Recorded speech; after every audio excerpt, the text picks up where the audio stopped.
ایک اور روایت ہے، یہ بھی بخاری و مسلم کی ہے، حضرت ابن مسعود رضی اللہ تعالی عنہ اس کے راوی ہیں۔ یہ بیان کرتے ہیں کہ اللہ تعالیٰ بدن گودنے والیوں اور گدوانے والیوں، پلکوں کے بال اکھڑوانے والیوں، یعنی پلکیں اور بھویں اس میں شامل ہیں، والوں اور خوبصورتی کے لیے دانتوں کے درمیان فاصلہ کرنے والیوں پر، وہ عورتیں جو اللہ کی پیدا کی ہوئی صورت میں تبدیلی کرتی ہیں، لعنت فرمائی ہے۔ تو حضرت عبداللہ بن مسعود کہتے ہیں کہ ان عورتوں پر اللہ تبارک و تعالی نے لعنت فرمائی ہے، علت یہ بیان فرمائی کہ یہ اللہ کی پیدا کی ہوئی صورت میں تبدیلی کرتی ہیں، دانتوں کو گھس لینا، دانتوں کو خوبصورت بنانا اور ان کے درمیان فاصلہ کروا لینا، یا مطلب اور اس میں تصرفات کرنا، اسی طرح پلکوں کے بھووں کے بال اکھیڑنا اور ٹیٹوز وغیرہ بنوانا، آپ نے فرمایا اللہ نے لعنت فرمائی۔ تو روایت میں آتا ہے کہ ایک خاتون نے اس سلسلے میں حضرت ابن مسعود رضی اللہ تعالیٰ عنہ سے کچھ بحث کرنا چاہی، یعنی اللہ نے کہاں فرمایا قرآن پاک میں، دکھائیے ذرا، قرآن پاک میں تو ایسا نہیں ہے کہ آپ فرما رہے اللہ نے لعنت فرمائی، تو قرآن میں کہاں ہے ان عورتوں پر لعنت؟ اس طرح کا اس کا کویسچن تھا۔ تو حضرت عبداللہ بن مسعود رضی اللہ تعالیٰ عنہ نے فرمایا کہ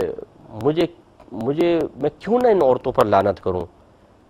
جن پر نبی کریم صلی اللہ علیہ وسلم نے لعنت فرمائی، اور وہ اللہ تعالیٰ کی کتاب میں موجود ہے۔ اللہ تعالیٰ نے ارشاد فرمایا کہ وَمَا آتَاكُمُ الرَّسُولُ فَخُذُوهُ وَمَا نَهَاكُمْ عَنْهُ فَانْتَهُوا، یہ رسول جو تمہیں احکام دیں اس کو اختیار کرو، جس سے منع کرے اس سے رک جاؤ۔ تو آپ تھوڑا سا سمجھیے، دیکھیں حضرت عبداللہ بن مسعود یہ فرما رہے ہیں ان عورتوں پر اللہ نے لعنت فرمائی، تو یہ خاتون نے اس پہ بحث کرنا چاہیے کہ قرآن پاک میں تو لعنت وعید وغیرہ موجود نہیں ہے، تو پھر آپ نے فرمایا کہ ذرا حدیثیں دیکھو، کیا اللہ کے نبی نے ایسی عورتوں پہ لعنت فرمائی کہ نہیں فرمائی؟ تو جب اللہ کے نبی نے لعنت فرمائی تو سمجھ لیں کہ اللہ نے لعنت حبیب کی اطاعت کا حکم دیا ہے۔ تو اس کا مطلب یہ ہوا کہ اگر ہمارے نبی کریم صلی اللہ علیہ وسلم احادیث میں کسی کام سے منع فرماتے ہیں، کسی کام کا حکم دیتے ہیں، تو دراصل یہ اللہ تعالیٰ ہی حکم دے رہا ہے، کیونکہ ہم بارہا آپ کو بتا چکے ہیں کہ وحی کی دو قسمیں ہوتی ہیں، پیغام الہی کی دو قسمیں ہیں، ایک وحی جلی کہلاتی ہے، ایک وحی خفی کہلاتی ہے۔ وحی جلی یعنی واضح وحی، یہ قرآن پاک ہوتا ہے، وحی خفی یعنی پوشیدہ وحی، یہ حدیث ہوتی ہے۔ اسی طرح وحی مطلوب اور غیر مطلوب بھی کہلاتی ہیں، مطلوب جس کی تلاوت کی جائے وہ قرآن، اور وحی غیر مطلوب جس کی تلاوت نہیں کی جاتی جیسے احادیث مبارکہ۔ تو یہ بھی گویا کہ جو نبی کریم صلی اللہ علیہ وسلم جو بھی حکم فرما رہے ہیں